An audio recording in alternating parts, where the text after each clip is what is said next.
Les amis, j'espère que vous allez bien. Ça faisait longtemps que je ne vous avais pas parlé et pour tout vous dire, vous m'avez manqué.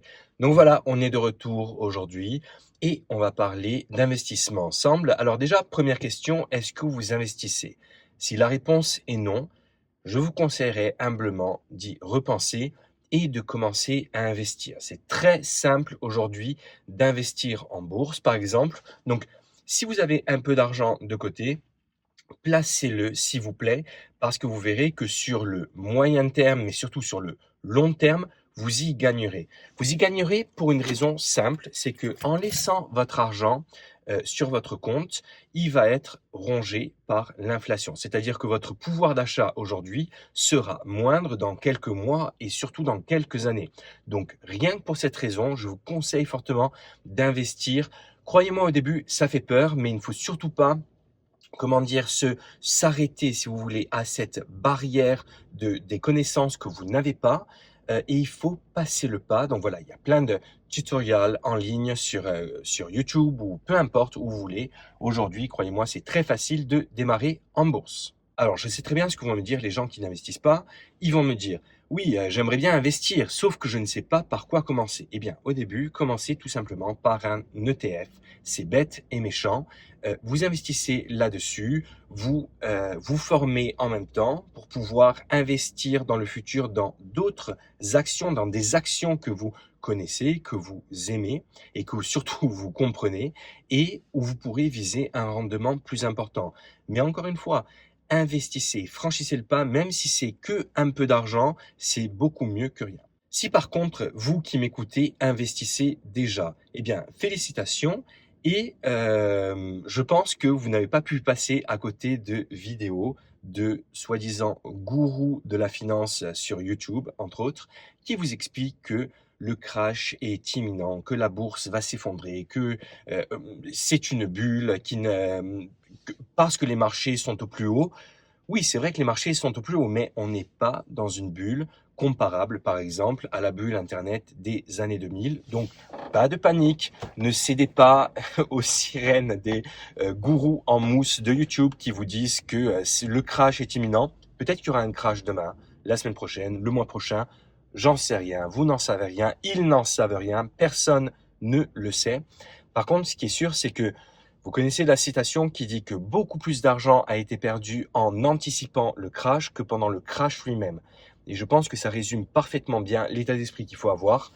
Attendre un crash, essayer de prévoir un crash. Franchement, mentalement, je trouve ça malsain, c'est négatif. Espérer une baisse, non, il vaut mieux être investi, évidemment être investi intelligemment.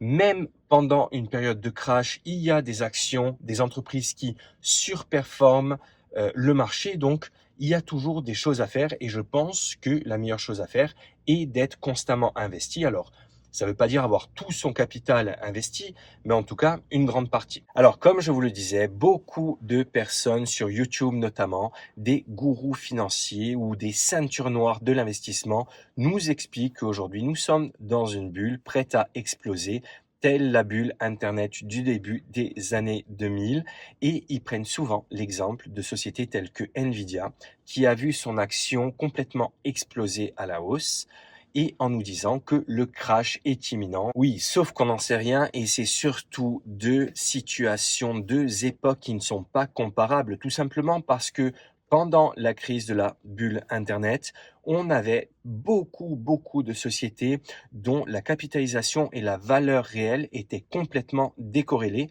ce qui n'est pas le cas de Nvidia aujourd'hui. Certes, la capitalisation de Nvidia est monstrueuse, mais ses profits sont monstrueux. Oui, c'est un fait, les marchés boursiers sont au plus haut, mais ça ne veut pas dire qu'il y aura un crash. Il pourrait y avoir un crash dans quelques semaines, quelques mois, mais il peut y avoir un crash dans 10 ans, dans 20 ans ou peut-être jamais.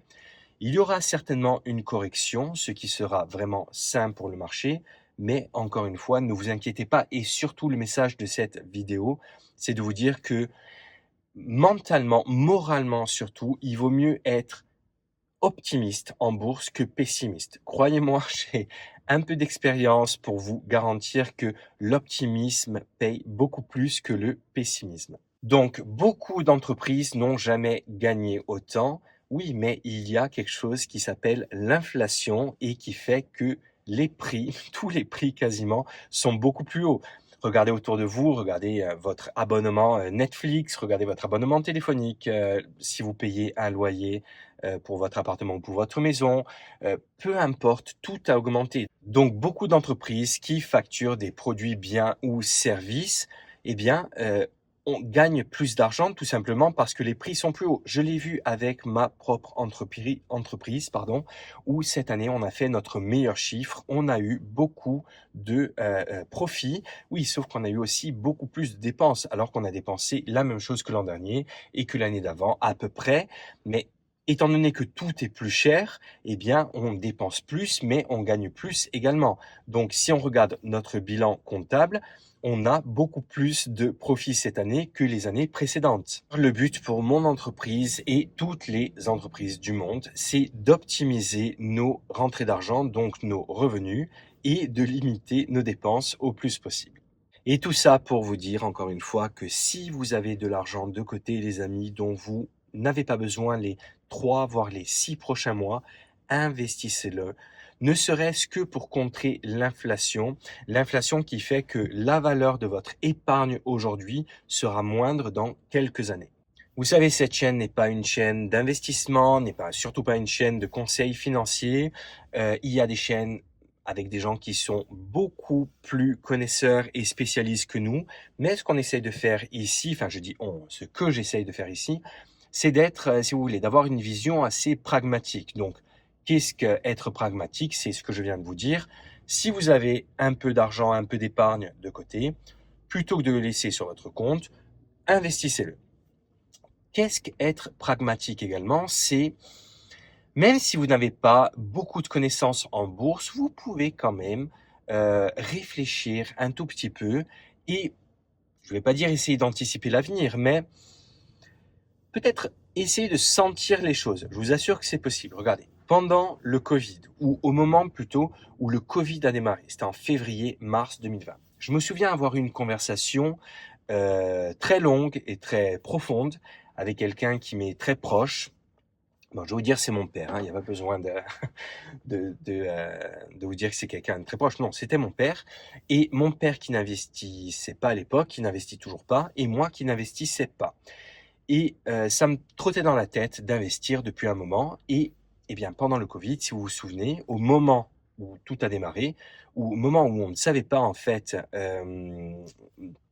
que comment dire, ce que c'était réellement que le Covid, au moment où oui, on pouvait peut-être avoir un petit peu peur, eh bien, je me souviens avoir discuté avec mon père, lui dire: «OK, regarde, est-ce que tu penses pas que c'est un bon moment pour investir? Parce que maintenant les marchés sont quand même très bas, donc voilà, pourquoi pas commencer maintenant et puis on verra ce que ça donne». Et donc on a eu une discussion sur l'investissement et je me souviens réfléchir avec lui en me disant: «Mais attends, qu'est-ce qui pourrait se passer donc maintenant que les gens vont rester à la maison, pardon?» Et tout ça avec aucune connaissance en investissement, mais juste du pragmatisme. Et je me souviens qu'on s'était dit: «Attends, les gens vont rester chez eux. Ils vont, devoir commander des choses, d'accord? Ils pourront plus sortir, mais ils vont devoir commencer commander des choses. OK, sur quel site est-ce qu'on, commande principalement des choses? Amazon. Je pense que ça vous semble évident aujourd'hui, mais ça pouvait être également évident il y a quelques années, vous en conviendrez. Qu'est-ce que vont faire les gens lorsqu'ils seront chez eux? Eh bien, ils vont peut-être regarder des films. Où peut-on regarder des films lorsque l'on est chez soi? Eh bien, Netflix, par exemple. Et l'action Netflix avait bondi pendant le Covid. Alors après, elle s'était un peu cassé la gueule en 2022, si vous vous souvenez. Mais là, elle a pris un quasiment x7, x8. Enfin, c'est absolument incroyable. Qu'est-ce que pouvaient faire les gens lorsqu'ils étaient confinés chez eux à la maison? Eh bien, peut-être du sport, parce qu'il y a des gens comme vous, comme moi, qui aiment quand même faire du sport, et c'est pas parce qu'on est à la maison qu'il faut arrêter tout exercice physique. Donc, c'est pour ça qu'il y a des sociétés comme Peloton Interactive, si vous vous souvenez, qui proposaient des cours de sport en ligne, notamment avec du matériel, et des cours donc sur des cours virtuels. Et cette société a complètement explosé en bourse. Et toutes ces choses qui semblent évidentes aujourd'hui pouvaient être anticipables à l'époque, même sans avoir aucune connaissance en bourse. Donc voilà, ce que j'essaie de vous dire, c'est que même si vous n'investissez pas ou si vous investissez un tout petit peu, vous pouvez être quand même pragmatique et anticiper un minimum de choses.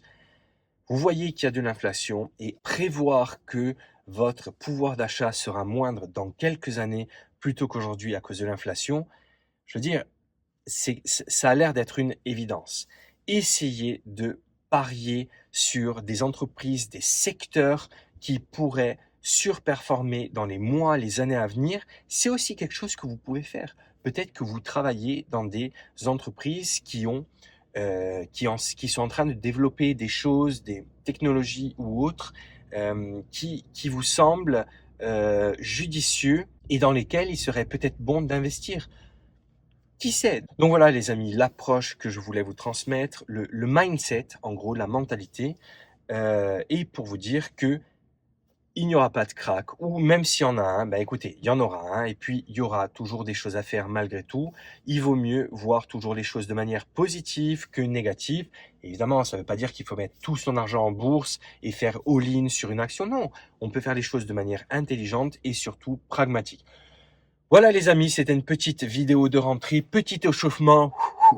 On reprend l'activité donc sur cette chaîne YouTube et j'aurai encore plein d'autres choses à vous parler au niveau d'investissement, au niveau entrepreneurial, au niveau des relations, au niveau du développement personnel et puis évidemment on va parler un peu de politique parce que nos amis les gauchistes ont fait les coquins pendant ces mois d'été. Donc voilà, il y aura beaucoup de choses à parler. On va parler en gros de tout et de rien. Mais ça me fait plaisir d'être de retour avec vous. Je vous embrasse. À bientôt.